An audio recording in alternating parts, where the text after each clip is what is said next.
मंगलमय मंगलकरण वीतराग विज्ञान रहोतादि जाते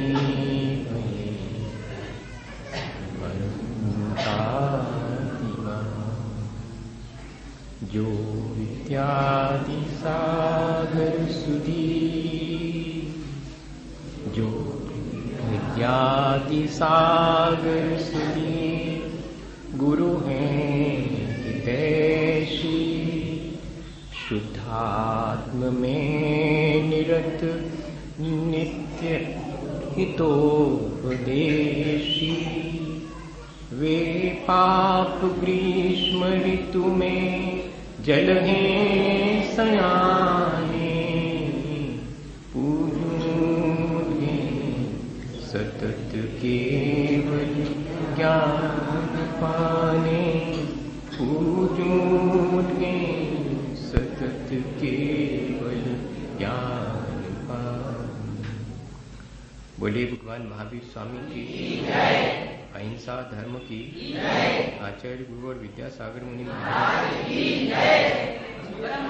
की लोग अपने रहने के लिए घर बनाते हैं। यहाँ और भी पशु पक्षी हैं, वे भी अपने रहने के लिए घर बनाते हैं। लेकिन हम मनुष्यों की अपनी एक विशेषता है कि हम घर बनाने के साथ साथ एक ऐसा स्थान भी बनाते हैं जहां बैठकर हम अपनी भगवत्ता का स्मरण कर सकें, हम अपने उस परम विशुद्ध स्वरूप का साक्षात्कार कर सकें। और मंदिर या जिनालय ऐसे ही स्थान है जहां कि हम अपनी उस परम विशुद्ध अवस्था का दर्शन करते हैं, जहां बैठ करके हम अपनी परम विशुद्ध अवस्था का अनुभव करते हैं, भावना भाते हैं कि हम भी उस अवस्था को प्राप्त कर सकें। जिनालय एक ऐसी संयोजना है जहां कि हम अपने और भगवान के बीच एक संपर्क स्थापित करते हैं। जैसे कि रेडियो वेव्स सब तरफ उपस्थित हैं, लेकिन यदि कोई रेडियो कनेक्शन ऐसा ना हो जिससे कि उन रेडियो वेव्स को रिसेप्ट किया जा सके, तो हम उनको ट्रांसलेट नहीं कर सकते हैं। उन रेडियो वेव्स में हमें क्या मैसेज दिया जा रहा है वो पता नहीं लगेगा। तो ठीक ऐसी ही संयोजना, ऐसी ही रिसेप्टिविटी के ये भंडार है हमारे जिनालय। इनकी अपनी कोड लैंग्वेज है, उसको डिकोड करने वाले लोग अब बहुत थोड़े से बचे हैं। और इसी वजह से एक जिनालय में बैठ करके जिस पवित्रता और शांति की अनुभूति होनी चाहिए वो धीरे धीरे घटती चली जा रही। जिनालय में हमने गुंबद बनाया, वो जिनालय का आकाश है। लेकिन अब जिनालय में गुंबद की अवधारणा समाप्त हो गई। जिनालय का अपना जो आकाश था वो अब नहीं रहा, वरना वो हमें एक बहुत बड़ा संदेश देता था कि यहां हम जो भी कहेंगे वो वापस हम तक ही लौट कर आने वाला है। इसलिए बहुत सावधानी की आवश्यकता है। यहां हम दुर्वचन बोलेंगे तो वे कहीं और नहीं जाते, वे हम पर ही वापस लौट के आते हैं। यहां हम सद्भावना से भरकर वचन बोलते हैं तो वे सद्भावनाएं हमारे ही जीवन में फिर से लौट के आती हैं। मंदिर के या जिनालय के प्रवेश द्वार पर घंटे के द्वारा की गई ध्वनि जो एक के बाद एक बहुत सारे वर्तुल में परिवर्तित होकर के पूरे मंदिर को पवित्र कर देती है, जो सारी और ध्वनियों को नष्ट करके एक पवित्र ध्वनि से पूरे मंदिर को भरने में सहायक होती थी, वो घंटे की ध्वनि। मंदिर में उपयोग में आने वाली हर चीज, उसका अपना आर्ट, उसका अपना आर्किटेक्ट, एक बहुत व्यवस्थित एक ऐसा स्थान हमने निर्मित किया जो कि हमारी अपनी ऊर्जा को संग्रहित कर सके। इसलिए छोटे छोटे खिड़की दरवाजे जिनसे कि ऊर्जा डिस्चार्ज ना हो सके, जो ध्वनि और मंत्रों के उच्चार से हमने क्षेत्र को ऊर्जावान बना दिया है, वो ऊर्जा नष्ट ना हो सके। ये जिनालय बनाते समय इन सब चीजों का हम लोग ध्यान रखा करते थे। आज शायद वो सब चीजें उतनी महत्वपूर्ण नहीं रही। जिनालय में सब कुछ स्थिर होता था, सब कुछ अवस्थित होता था, वहां कुछ भी प्रकंपित नहीं है। भगवान की मूर्ति पर ध्यान एकाग्र करते हैं, वहां भी स्थिरता है। जो जो चीजें हम मंदिर में एक निश्चित स्थान पर व्यवस्थित करते हैं, वे वहीं के वहीं स्थिर रहती हैं और हमें मैसेज देती हैं कि ऐसी स्थिरता पाने के लिए हम यहां आए हुए हैं। आज की भाषा बदल गई। अगर जिनालय में कोई कार्यक्रम हो रहा है तो उसमें जितनी तेज आवाज होगी उतना सफल कार्यक्रम होगा। अभी कोई व्यक्ति कह रहे थे कि और थोड़े जोर से, और थोड़े जोर से, तब तो मालूम पड़ेगा। शोर करने के बाद मालूम पड़ता है कि कुछ हो रहा है, जबकि बनता चुपचाप है, टूटता आवाज के साथ। जब जब भी कुछ बना है चुपचाप ही बनता है, जब जब कुछ टूटा है तो आवाज ही होती है। ये कॉन्सेप्ट रहा हमारा कि बहुत साइलेंटली जब भी अपने जीवन को हम रिकंस्ट्रक्ट करेंगे तब तब बहुत सबोर एक शांति छा जाएगी और उसमें से कोई एक नई चीज आकार लेगी।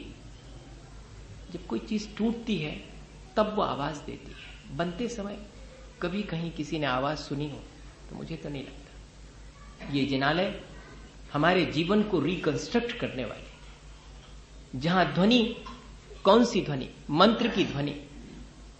जहां हम जो बोलेंगे वो मंत्र के रूप में बोलेंगे ताकि वो ध्वनि और पूरे मंदिर के वातावरण को पवित्र बना दे।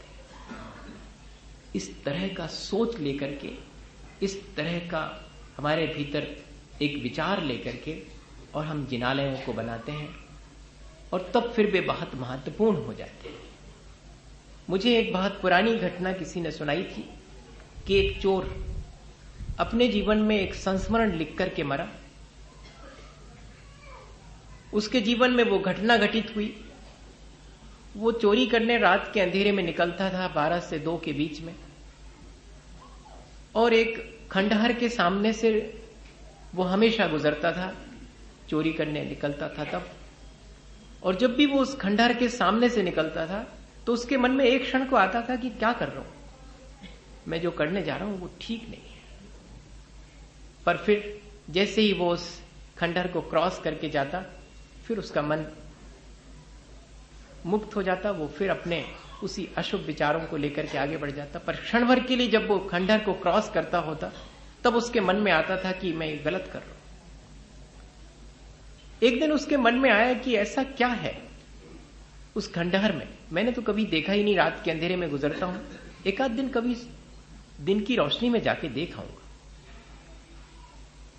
और जब वो दिन को उस खंडहर के पास पहुंचता है और भीतर जाता है तो वो खंडहर भले ही खंडहर था, टूटा फूटा एक देवालय था जिसके भीतर देवता की प्रतिमा भी किसी ने हटा दी थी, लेकिन इसके बावजूद भी जैसे ही वो भीतर पहुंचा तब तो उसे बिल्कुल ऐसा लगने लगा कि मैं जो करता हूं चोरी का काम वो नहीं करना चाहिए।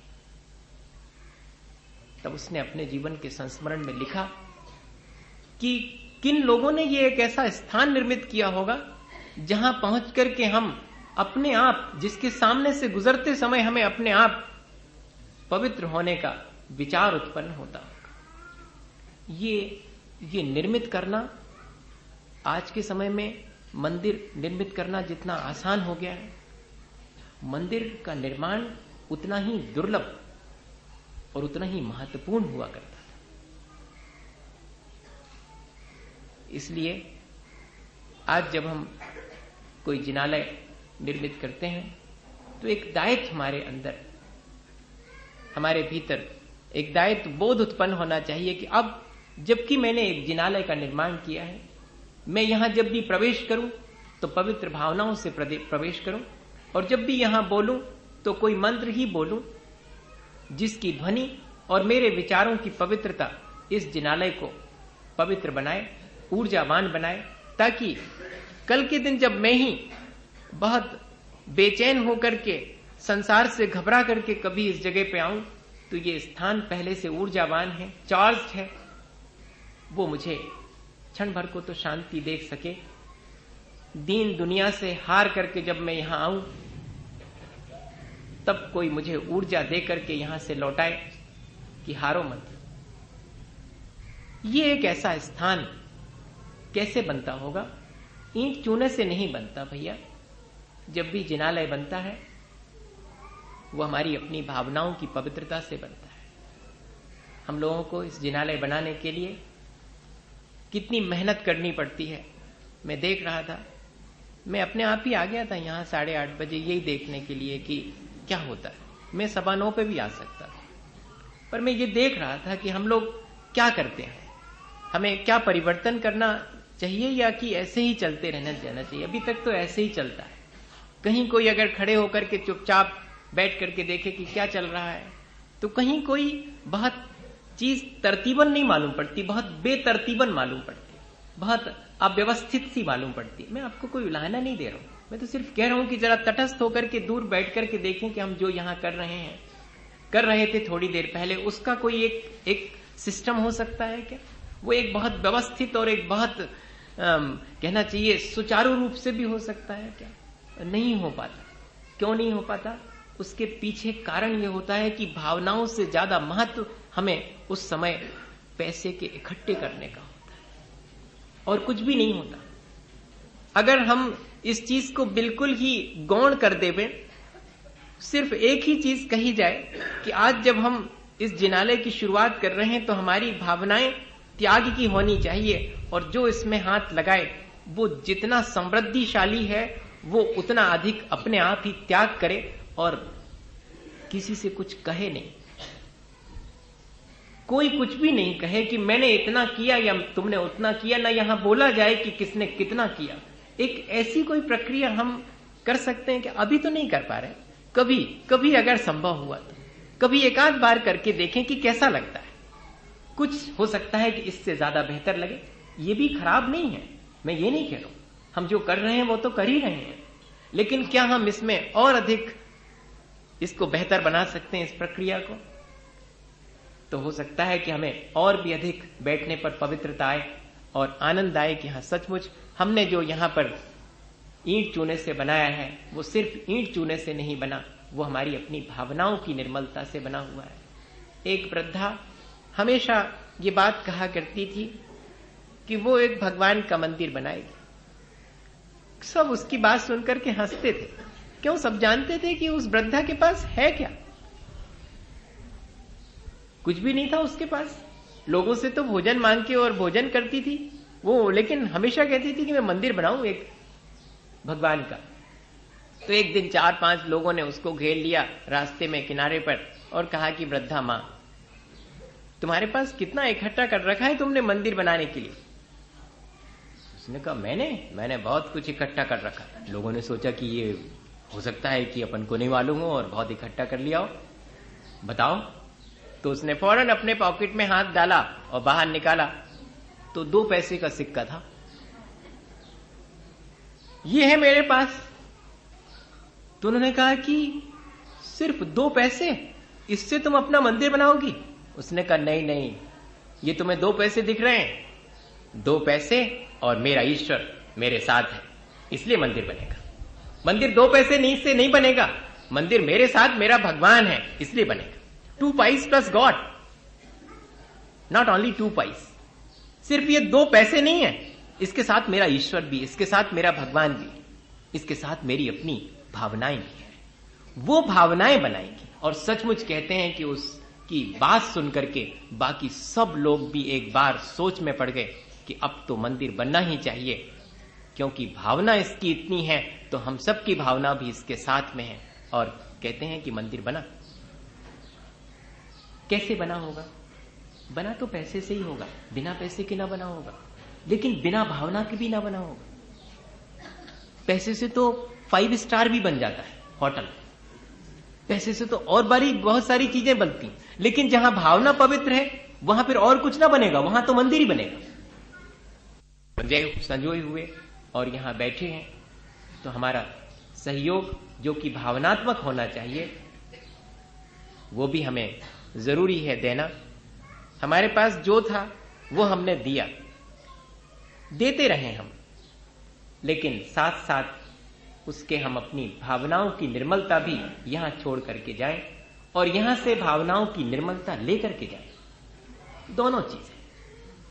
यहां हम निर्मल भावनाएं से आएंगे तो ये पूरा वातावरण निर्मल बनाकर हम लौटेंगे, और जो निर्मलताएं यहां हैं उनको हम और यहां से लेकर के चलेंगे। इस तरह यदि हम इस जिनालयों का महत्व समझ करके और इनका उपयोग करें, जिनालय में होने वाले चमत्कारों की महत्ता आज हमें अधिक लुभाती है। जिनालय में आकर के मिलने वाली पवित्रता नहीं लुभाती, ये भी सोच हमें बदलना पड़ेगा। जिनालय की पवित्रता मुझे बार बार जिनालय आने के लिए प्रेरित करे।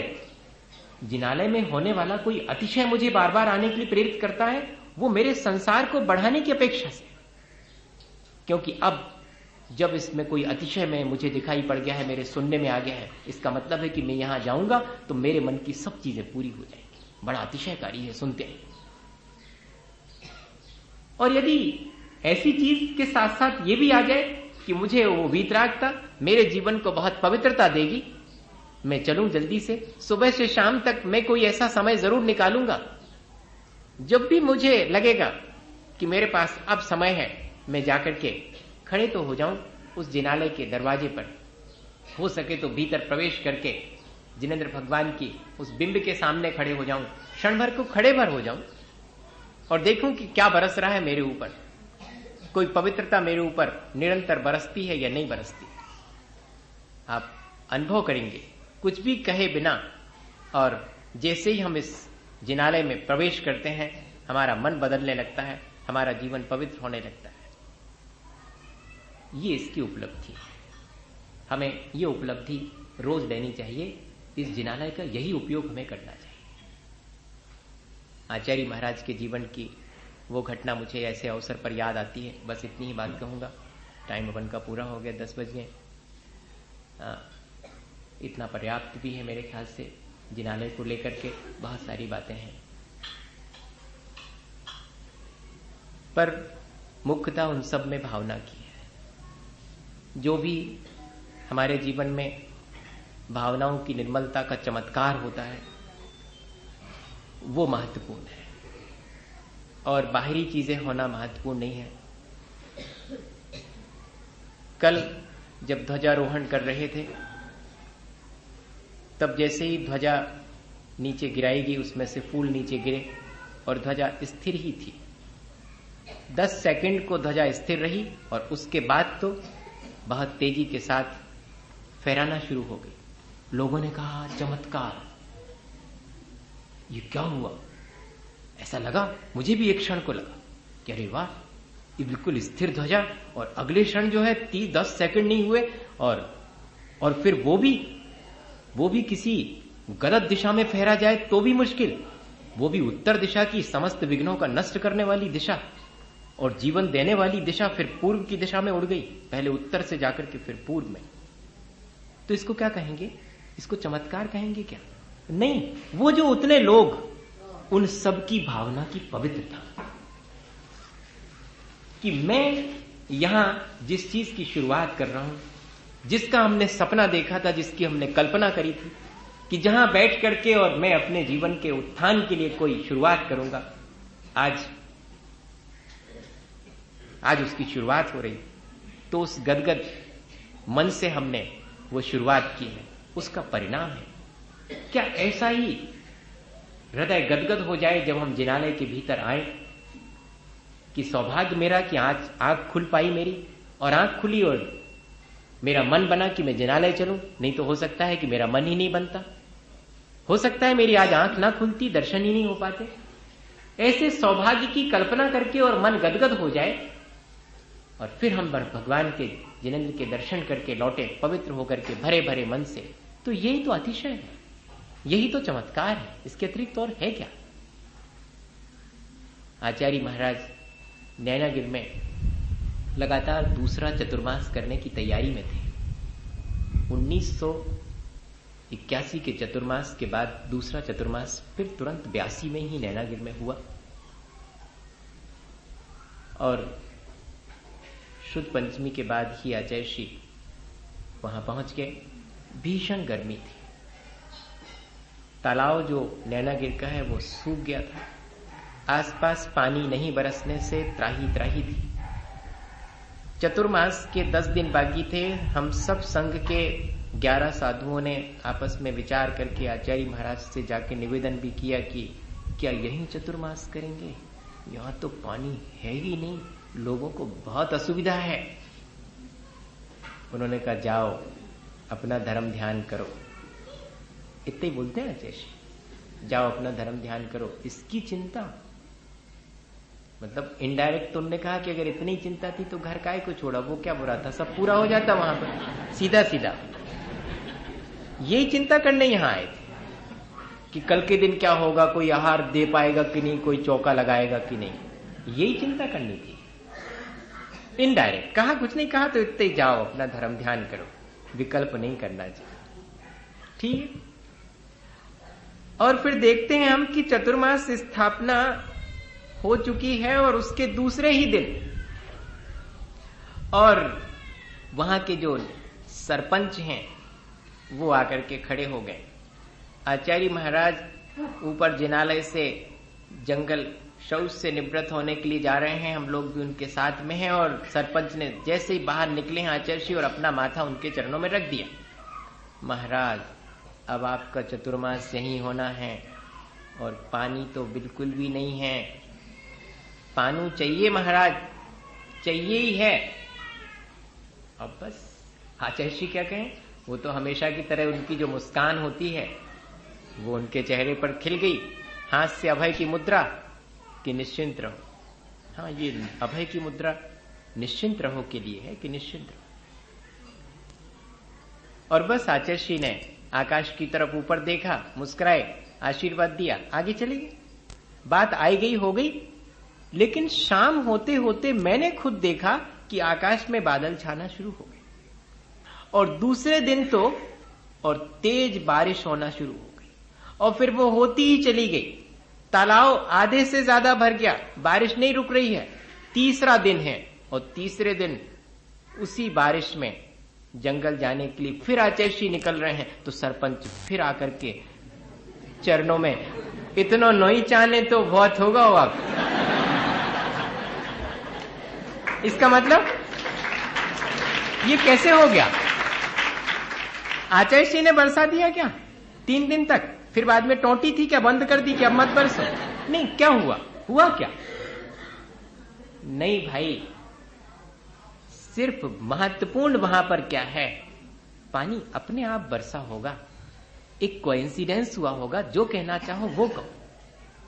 लेकिन महत्वपूर्ण उसमें एक ही है कि जब किसी की सद्भावनाएं अपना रूप लेती हैं तो वे किस रूप में प्रकट होंगी, चाहे वो जल की तरह बरसकर शीतलता दें, और चाहे हमारे परिणामों की विकृति को हटाकर हमें निर्मलता का और पवित्रता का एहसास दें।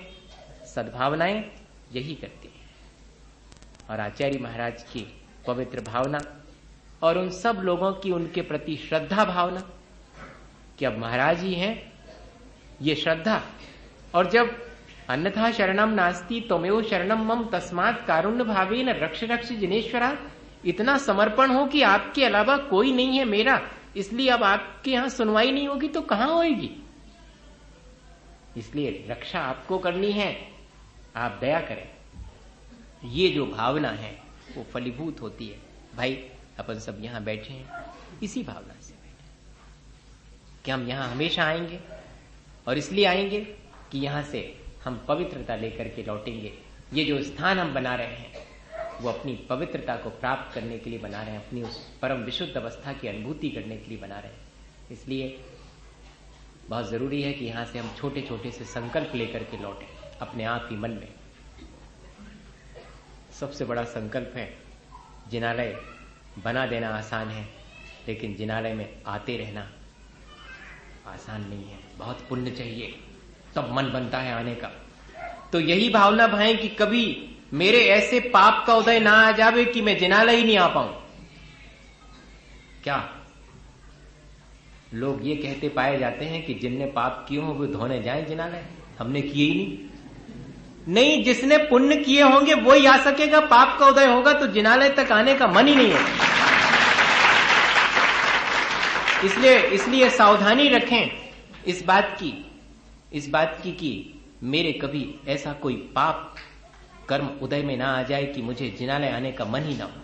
सुबह से शाम तक मैं समय की तलाश में, अवसर की तलाश में रहूं कि कहां से थोड़ा सा समय चुरा करके, उस व्यस्ततम जीवन में से समय चुरा करके मैं थोड़ा सा पुण्य के लिए और यहां आ सकूं। ये संकल्प लेकर के हम यहां से लौटें। और इतना ही नहीं, जब इस जिनालय के भीतर आऊं तो यहां अपने राग द्वेष इन सब को विसर्जित करके और एक वीतरागता लेकर के, एक मन की शांति लेकर के यहां से लौटूं। इस जिनालय का यही उपयोग करूं, इस जिनालय का और दूसरा कोई उपयोग नहीं है। ये दो चीजें, छोटे छोटे से संकल्प यदि हम लें तो हमारे जीवन में ये जिनालय जीवन को अच्छा बनाने के लिए एक बहुत महत्वपूर्ण स्थान है। इसी भावना के साथ कि हम ऐसे महत्वपूर्ण पवित्र स्थान पर आते रहें और पवित्रता लेकर के यहां से अपने जीवन को पवित्र बनाते रहें। बोलिए आचार्य गुरुवर विद्यासागर।